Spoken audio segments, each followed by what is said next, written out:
Assalamualaikum warahmatullahi wabarakatuh. Waalaikumsalam warahmatullahi wabarakatuh. Kami dari kelompok 6. Di sini saya Mayasya. Di samping saya ada Novi, ada Dinar, Cahya, Pipin, dan juga Arkan. Di sini kami akan memaparkan beberapa kegiatan selama proyek ini berlangsung. Pertama, kita dikenali dulu dengan apa itu proyek penguatan pelajar Profil Pancasila. Mulai dari pengertiannya, kegunaannya, juga dimensi dan elemen-elemennya. Kemudian kita mulai masuk pada tema kita, yaitu gaya hidup berkelanjutan. Setelah itu kita dikenali juga dengan apa itu 4R, juga 5R.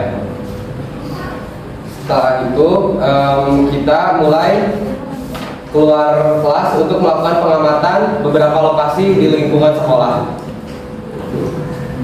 Pengamatan yang pertama, lokasi 1.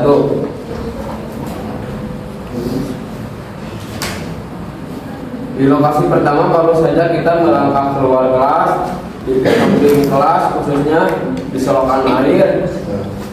Kita menemukan sampah organik, botol bekas, yang botol bekas itu disebabkan oleh orang-orang yang tidak bertanggung jawab. Di lokasi 2, sekitar lapang poli, kita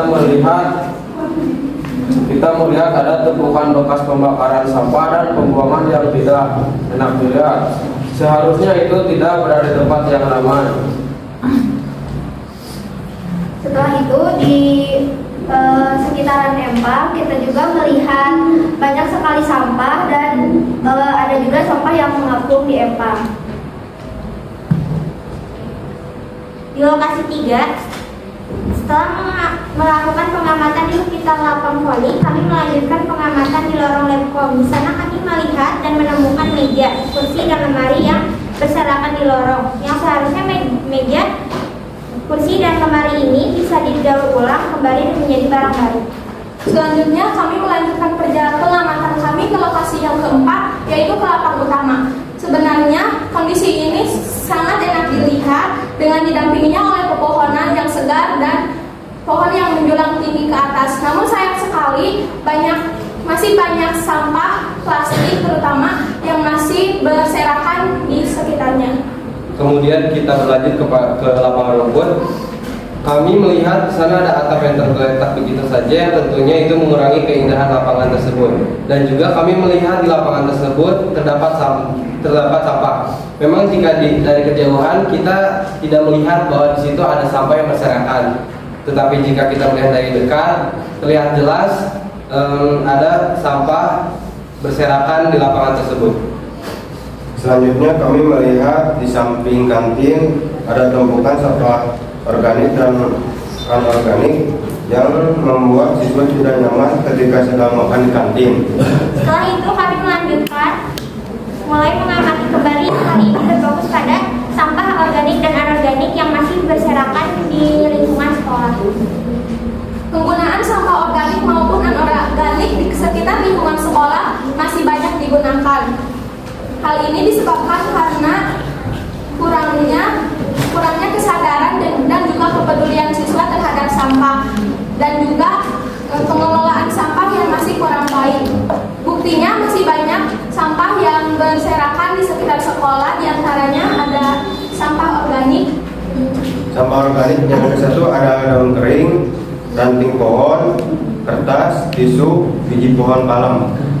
Yang kedua, penemuan sampah organik, tutup botol, kemasan permen, botol kaca, cup plastik, keramik, plastik makanan, sedotan, dan masker bekas.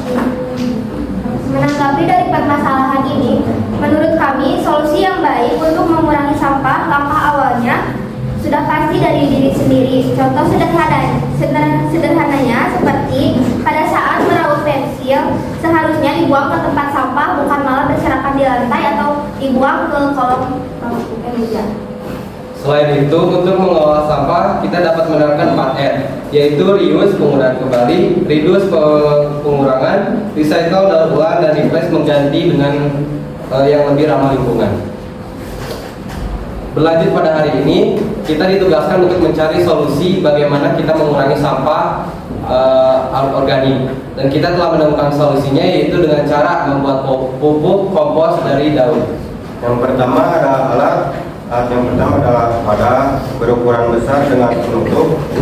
Yang kedua ada sarung tangan. Yang ketiga ada kalung. Poin kedua itu bahan untuk membuat pupuk organik, yaitu sampah, daun rumput, PM4, tanah dan air.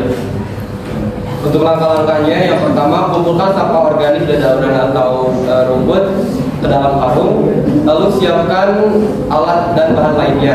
Kemudian sampah daun tersebut dipotong menjadi bagian kecil menggunakan gunting. Langkah yang keempat, masukkan sampah organik ke dalam wadah, lalu lapisi dengan tanah. Setiap lapisan disiram menggunakan cairan EM4. Ulangi tahapan ini dan sesuaikan dengan ukuran wadah hingga ketebalan tanah setara dengan ketebalan sampah. Yang terakhir, tutup wadah rapat-rapat dan biarkan sekitar 3 minggu. Wadah pupuk kompos harus dihindari dari air hujan, hewan, serta paparan sinar matahari. Selanjutnya, penggunaan pupuk kompos dari daun. Yang pertama, kompos cukup ditabur di permukaan tanah setebal 5-10 cm. Yang kedua, perhatikan kelembapan tanah karena kompos akan lebih mudah terserap pada tanah yang lembab. Yang ketiga, waktu pemberian kompos. Untuk mengatur jarak pemberian cukup 2-3 kali selama setahun atau justru setiap 3-4 bulan sekali. Baik, kita tutup saja. Terima kasih telah mendengarkan. Mohon maaf jika perkataan kami ada yang kurang mengenakan dan juga kurang jelas dan menjelaskan. Terima kasih. Wassalamualaikum warahmatullahi wabarakatuh.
Assalamualaikum warahmatullahi wabarakatuh.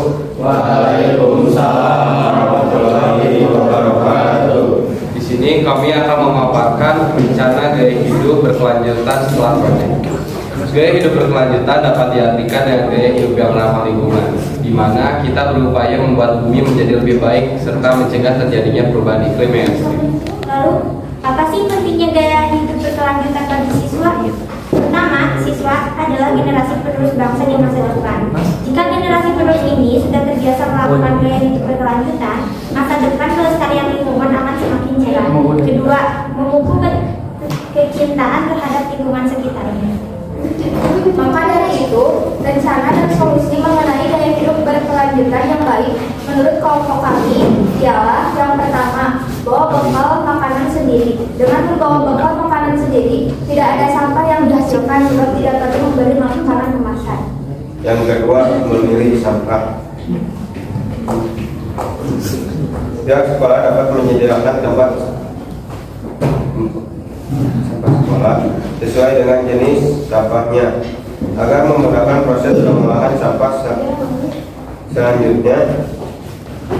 Selanjutnya ada diet plastik, artinya mengurangi sampah plastik Dimulai dari membawa botol minum sendiri dari rumah yang bisa digunakan berulang kali. Yang keempat ada mengelola sampah. Seperti yang sudah kami lakukan, pengelolaan sampah organik, yaitu dengan cara membuat pupuk kompos yang bermanfaat bagi tanaman. Yang kelima, mengadakan Jumat bersih. Jadi adanya kegiatan bersih-bersih bersama yang dilakukan setiap seminggu 1 kali. Hal ini dilakukan agar keaslian sekolah tetap terjaga dan terawat. Itu tadi pemaparan rencana gaya hidup berkelanjutan dari kelompok kami. Apakah ada yang ditanyakan? Maka itu tidak ada yang bertanya, maka kami tutup saja. Terima kasih telah mendengarkan. Mohon maaf jika ada salah kata. Wassalamualaikum warahmatullahi wabarakatuh.